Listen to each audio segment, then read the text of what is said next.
Welcome back. आज बात हो रही है कंज्यूमर अड्डा में नए E20 पेट्रोल की, यानी कि एथेनॉल ब्लेंडिंग वाले पेट्रोल की, ऐसे पेट्रोल की जिसमें 20% एथेनॉल ब्लेंडिंग होगी। लोगों को अक्सर लगता है भाई एथेनॉल वाला पेट्रोल भरवाने में कोई प्रॉब्लम तो नहीं है, लेकिन शायद ब्रेक से पहले की चर्चा तक आपके सारे कंसेप्ट क्लियर हो गए होंगे कि एथेनॉल ब्लेंडिंग क्यों है, क्या फायदे हैं, क्या उसके आउटकम्स हैं, क्या उसके कुछ ड्रॉबैक्स हैं। अगर हैं तो टुडू साहब, जो बड़ा सवाल, क्या भारत भी फ्लैक्सी फ्यूल्स व्हीकल के लिए तैयार है आने वाले सिनेरियो में? हालांकि एक तरफ हम ई व्हीकल्स की तरफ बढ़ रहे हैं बहुत तेजी के साथ, लेकिन अभी एकदम रातों रात तो होने नहीं वाला। तो क्या फ्लैक्सी फ्यूल व्हीकल ही उसका आंसर है?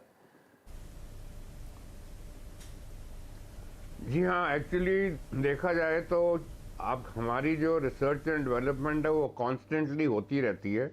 और पिछले ऑलमोस्ट एक सेंचुरी से जहाँ से हमने शुरू किया था एक 1000 सीसी इंजन के साथ जो सिर्फ 500-600 किलो की गाड़ी को खींच सकता था, अब वही 1000 सीसी का इंजन 1500 किलो की गाड़ी को भी बड़े आराम से खींचता है।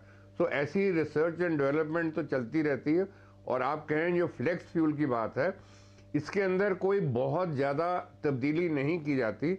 इन the manufacturing stage itself there were some minor adjustments and combustion chamber को थोड़ा सा वो चेंज करते हैं, जिसके साथ ये फ्यूल भी उसके अंदर एक्सेप्ट हो जाता है। और बाकी जो जैसे मैंने बताया ECM जिसके अंदर माइक्रो प्रोसेसर्स लगे हुए हैं, they automatically change the settings as per requirement.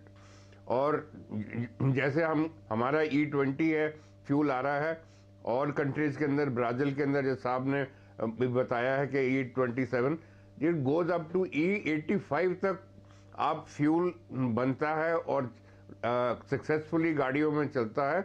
और साथ साथ में ये जो फ्लेक्स फ्यूल इंजन्स हैं, they are capable of using और consuming any type of fuel other than diesel आप नहीं उसमें डाल सकते।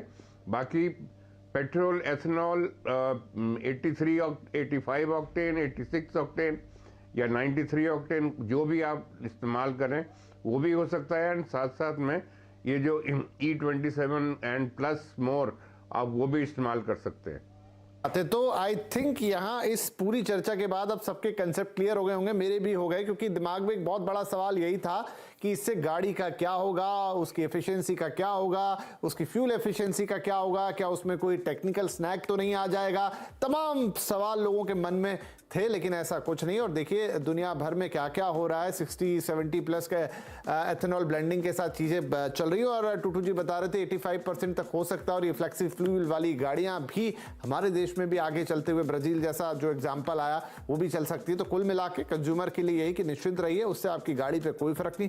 हाँ, 2-4% का थोड़ा बहुत वो ऊपर नीचे हो सकता है आपका एवरेज, जिसका भी क्लियरिटी यहाँ पे अविनाश जी ने दी कि उसमें एग्जैक्टली हो क्या रहा है। एंड ये हमारे इंपोर्ट बिल को कम कर रहा है, हमारे किसानों पे बहुत अच्छा है उनके लिए कि उनका गन्ने का एक और बाय प्रोडक्ट इधर बिक रहा है। लेकिन सबसे बड़ी बात यह कि ये आपके पॉल्यूशन को रिड्यूस कर रहा है, जिस अच्छी और साफ हवा की आपको बहुत ज्यादा हम सबको जरूरत है। तो ये आपकी गाड़ियों के लिए बिल्कुल नुकसानदायक नहीं है। कोई भी अगर आपके मन में चिंता है तो उसे आज के बाद निकाल दीजिए। आई थिंक E20 या इथेनॉल ब्लेंडिंग वाले फ्यूल पे पूरी चर्चा, पूरे पॉइंट जो है क्लियर हो चुके हैं। शुक्रिया आप तीनों का ही इस डिटेल चर्चा में भाग लेने के लिए और ये सारी क्लैरिटी देने के लिए। नमस्कार।